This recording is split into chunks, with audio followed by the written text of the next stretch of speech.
Everywhere you go, you can see our name. 9/11 truth now. We are change. We present more facts than Wikipedia, but still get looked over by all the major media.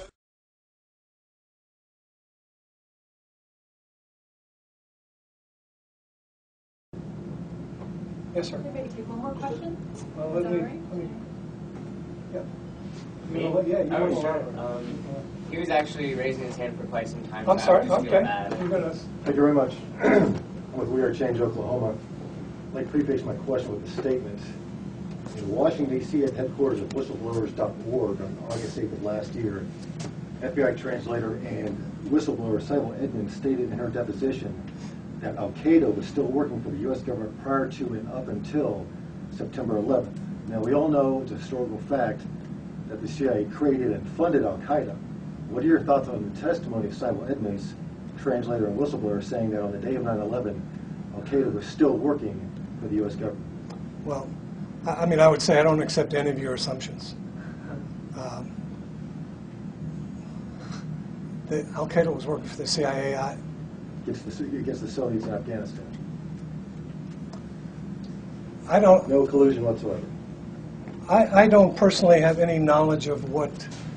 It goes back too far. I'm not trying to make light of your question. Was the CIA and the U.S. government working with Afghani groups against the Russians? Absolutely. You know, were any of those groups at that point in time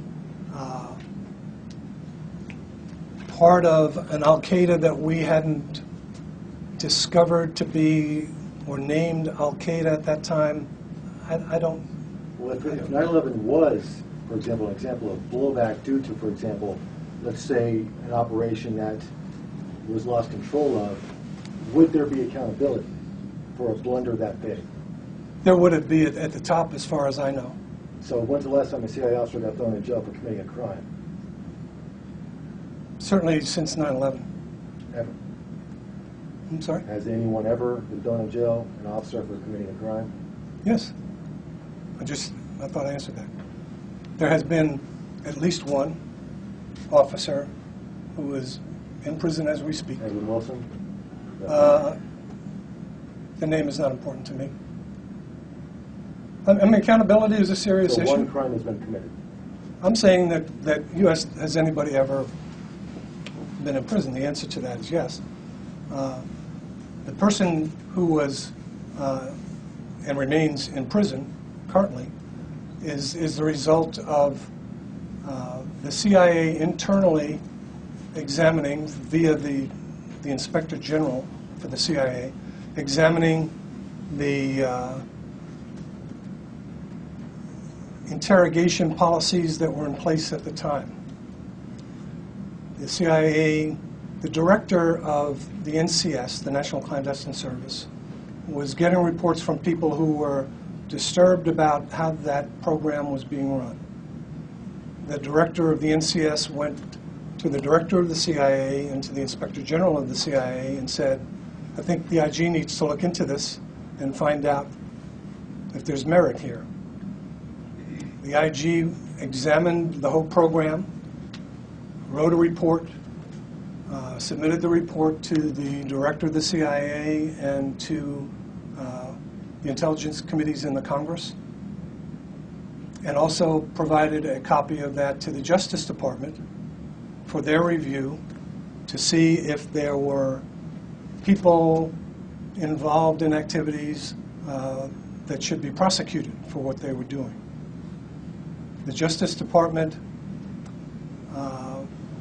tasked professional prosecutors from the office in Arlington, Virginia. I say professional prosecutors to kind of distinguish between political appointee kind of people. These are career prosecutors who examined the report and all of the huge documentation that went with the IG report and ultimately decided that one person was over the line, committed criminal acts, and they were going to prosecute that person. In some other instances, they said that we think these people however many there were, did some things wrong, but we don't believe there's any way we can ever win a conviction in a court, and therefore we recommend that they not be prosecuted. And some other people, out of those referred to the Justice Department, they said we find no evidence that they did anything wrong. So when some people, the way they portray that activity that I just described my way, some people have said, well, the Justice Department looked into that and only one person did anything wrong. That's not exactly probably true. There was one person where they said, we can prosecute this case and we can win this case. There are some others where we really do think people did something wrong, but it's a losing proposition to prosecute them. So that's a little bit different story. And in those cases, when those people were referred to us, those people were either fired by us or dealt with administratively, which is kind of the only other option you have if the criminal possibilities don't exist. So people were punished in various ways for interrogation techniques, for exceeding their authority in terms of interrogating high-value targets. But all of those interrogation techniques, for example, were approved by the Justice Department, I mean by lawyers.